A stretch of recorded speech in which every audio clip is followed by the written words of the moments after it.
So scenario number 2 that happened. So this is about half of the office of Backblaze that existed in 2009, end of 2009 or so. We started the company out of Brian's 1-bedroom apartment. And the idea originally was it was 5 people, 6 months, and then we'd get out. Yeah, you know how this goes, right? So 5 people became 7, 6 months became a year became a year and a half. At some point, Brian was like, okay, you guys are clearly not leaving my apartment, so I am. And he moved out. And so, which was very convenient because we needed more space. And so we took over the bedroom and made it a conference room. So, you know, at this point, we'd been going for, we went for a year and a half, as it turned out, without salary. And then we started taking minimum wage, which, you know, it's kind of hard to survive in the Bay Area on minimum wage. So we were still bleeding cash. And, you know, it was still a very small team. And one day, this company comes over and says, you know, we really like what you've built. Like, you've got this cool technology for storage, and you've got this, you know, online backup service that customers really like, and we need something like that. Would you be interested in being acquired? And we're like, maybe, you know. And so we started talking about it, and we're like, well, you know, there are upsides and downsides to being acquired. But one of the things we wanted to do was help lots and lots of people get backed up quickly. And, you know, we were still, you know, 5, 7 people sitting in a 1-bedroom apartment. Like, it was going to take a while before we helped 1 billion people get their data backed up. So, you know, this larger company has channels and marketing and, you know, lots of people, and they were going to give us resources. And so we're like, this could be interesting, you know. In addition to the fact that it was pretty lucrative, like, you know, every single person was going to make at least $1 million. So we're like, yeah, this is pretty interesting. Let's do this. So for 4 months, we go down this path. We signed a term sheet. We're going, you know, we're meeting all the various people. We went and actually saw offices here that we were going to move into because, you know, needless to say, we weren't going to continue fitting in a 1-bedroom apartment. And so we were going down this path. And, you know, this is kind of what we were feeling. Yeah, you know, this is going to be awesome. You know, we're going to just fly. You know, we're going to take all of our technology and our team, and we're going to add people to it, and we're going to add resources to it. And, you know, this is going to be awesome. And for 4 months, we're working down this process. And then the day before we're supposed to close the deal, the CEO calls me, and he said, Gleb, I'm so sorry.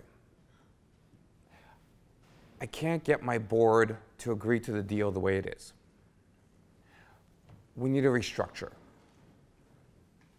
And by restructure, they meant, like, we need to take on a lot more of the risk, and they are going to take on, it's going to have less cash and a lot more of the risk on us. And we thought about it for a little bit, and it's like, it's still lucrative, it's still all kinds of good stuff, but like, the problem is, like, this is a marriage at this point. Like, we are going to be committed and working with this company for years to come, and here they are at the last minute, you know, taking the rug out from under us and wanting to reshift stuff. Like, what's going to happen once we're acquired and part of them? Like, this is going to be terrible. So this was us the next day, you know, we're like, you know, we've just spent 4 months, like, on this process. We've, you know, we've kind of like gotten a little derailed and everything. You know, we had all these great plans. They're all going to go down. And now it's like we're back to being, you know, 7 guys in a 1-bedroom apartment with no money, right? And so, you know, this could have been kind of the end of things, in part because, so when our last company got acquired, we spent about $500,000 on between lawyer bills and accounting fees on just the process of getting acquired. $500,000. Okay, we didn't really have $500,000 to spend on that in this time. Like, we were still, you know, not taking salaries, you know, super thin margin. So, like, if we needed to come up with $500,000 at that point, like, Backblaze would have shut down. You know, that's it, over, you know, everybody go home.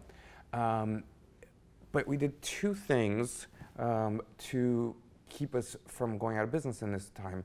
And both of them were, again, because we were bootstrapping and didn't have money, and not how we would have done it had we raised millions of dollars.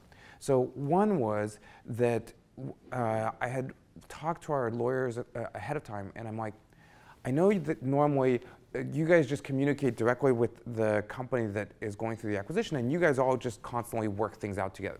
The problem is that like lawyers talking to lawyers for hours on end about every single thing costs a lot of money, and that's where the $500,000 comes in.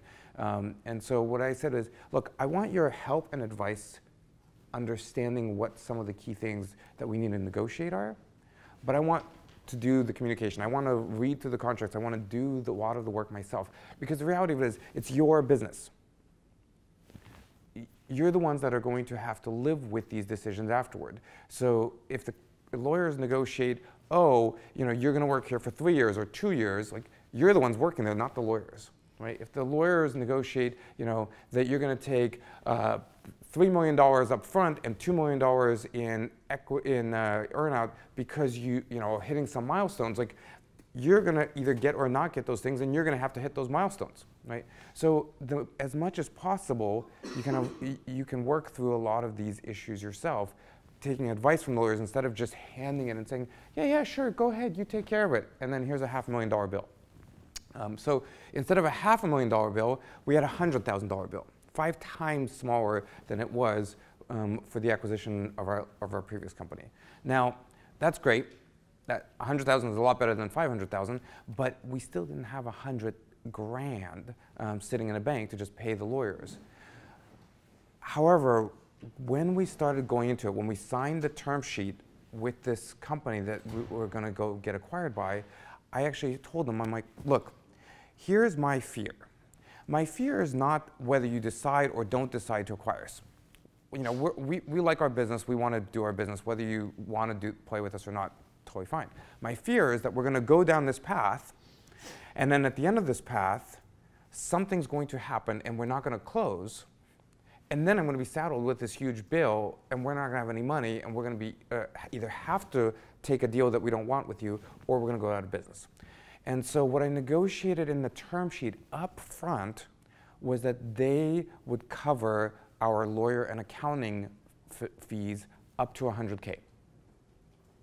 So, and they were like, but that's ridiculous. Like, that's never the way it works. And I'm like, I understand.